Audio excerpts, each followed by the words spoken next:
here's my last video that I ruffle a lot of feathers amongst a lot of middle-aged men.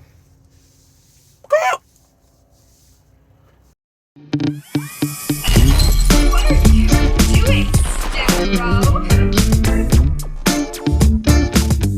My last video that I've actually talked about, is it creepy or not that you have a whole bunch of middle-aged men, 40 years plus, stuff like that, rocking the cradle of 18-year-olds?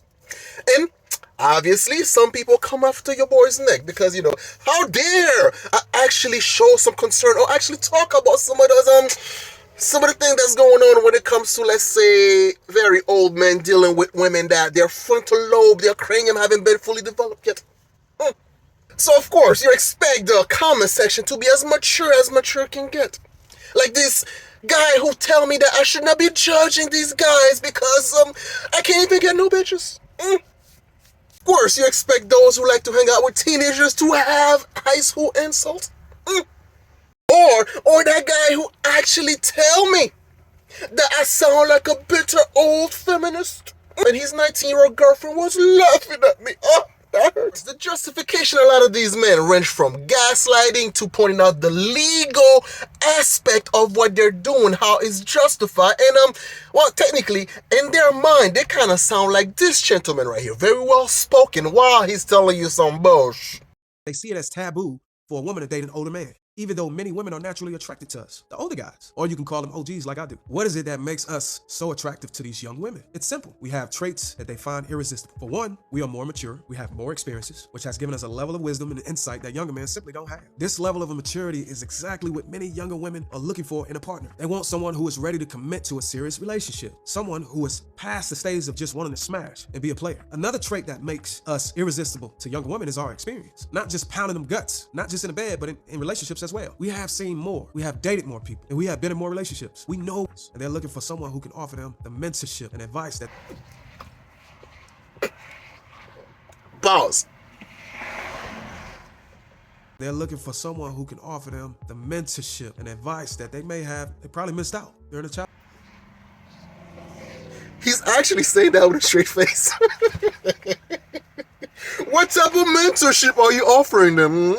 I'm gonna pop off a piece of my dick. But don't get it twisted. They want someone who is the opposite of their father, someone who can help them repair their wounds of their past. As older men, we are also more sure about what we want in life. We got our minds made up. We have spent more time working on ourselves, building ourselves up. We have a future planned out. We want what women want. We understand that sex is not just for men, but for women too. We treat women with more understanding, respect, and patience than younger men. We look at the big picture, and we have more patience to get to the root of the problem and resolve any issues. Some women prefer older men because of their daddy issues. These women have had difficult relationships with their father. For those of you who haven't cleaned up your bullshit meters for a while, you may think that this gentleman sounds quite, should I say logical? But in reality, behind closed door or when they think nobody's watching, this is how they actually really sound like. Okay, grown man status. Some women have asked me what make older men just so attractive to younger women, right? So I say besides younger women producing babies, young women don't wear panties. A lot of young women don't wear panties and they don't sleep with panties. See, that's how it's been a problem with older women. Older women like to go to sleep with their panties on. See, me and my age, we don't have all that time to sit up pulling down your underwear, ladies. That's too much time. When we get in bed, we want you to be already prepared. Or at least wear them too big where you can just put them to the side. See, that's the advantage with young women. They don't mind not wearing underwear and sleeping naked. But older women, you got a 4-play, 5-play, you got 12-play. Just take too long. Don't wear no panties. What's your age? I'm 18. Now we're talking. How old are you? Don't worry about it, No, that's not fair. Okay, well, I just turned 29, but I love teenagers. I love teenagers so much. The 18-year-old. The excitement in this guy's voice. Oh, I love teenagers. And I'm not even talking about the fact that he's probably not 29. He's probably on his mid-30s, but he's going to tell the girl that he's 29. Just to, kind of save face just a little bit. But, yeah, come on, guys. It's And I get it. It's hard for you to relate to married men, to fathers, to guys like myself who actually have daughters that age, who actually have cousins and nieces that age, who don't want them to actually, get creeped out by guys like you. Obviously, you don't care about none of this stuff. You see a perky ass and some perky tits, and then all you gotta do is get your rocks up. That's why you get so excited. Be like, she's only 18. Let me have my homie right here explain it to you a little bit more in a way that you guys can actually comprehend where we're coming from. Shall we? You know, I'm not going to make friends with a lot of guys who are 45, 50 years old right now with this TikTok, who are dating women in their 20s, okay? Because I think I figured out why we do it. At age 45, guy my age dating a woman who's 25, it might be because I'm stuck as a man at the emotional maturity level of that 25-year-old woman. There's nothing wrong with her being emotionally 25 if she is 25. There's a real problem with me being emotionally 25 if I'm 45. Walking around with my silver in my beard and in my hair, with my nice car, with my established job, I look like a safe place for that 25-year-old woman. She wants a guy who's going to treat her maturely and fairly.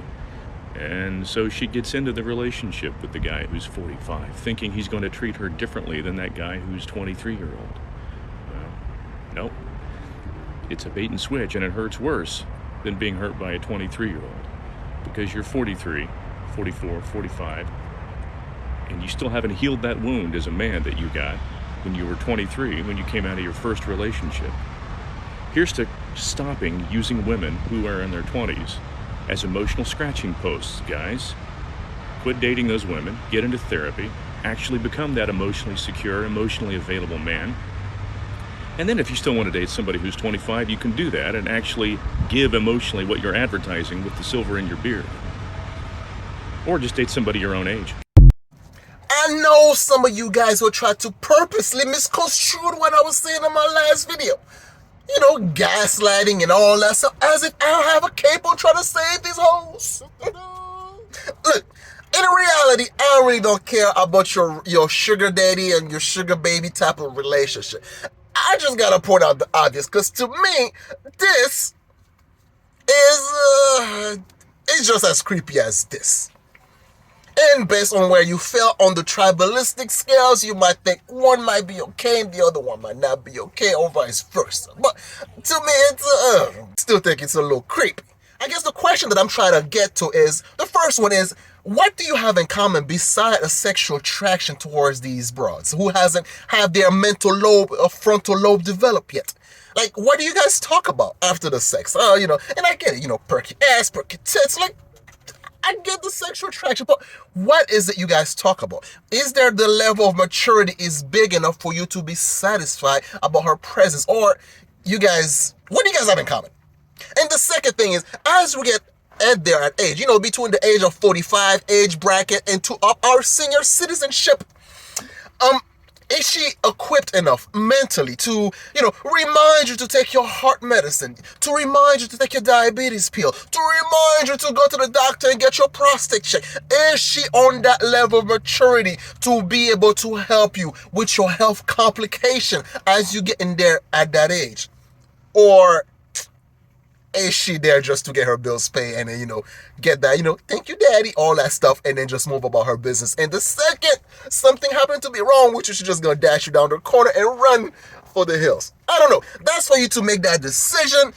But once again, I am your host, The Haitian. So share, like, comment, and subscribe. And yes, I am all ready for the hate that's coming my way. So yeah, bring it on, bitches. I'll see you guys next time. Peace. 30 or 40, she's going to have loads of baggage, loads of trauma. We don't want to deal with trauma. We want someone with less trauma, so let's go for someone as young as possible. A healthy, emotionally stable 22-year-old is not usually physically attracted to a 45-year-old or even a 40-year-old.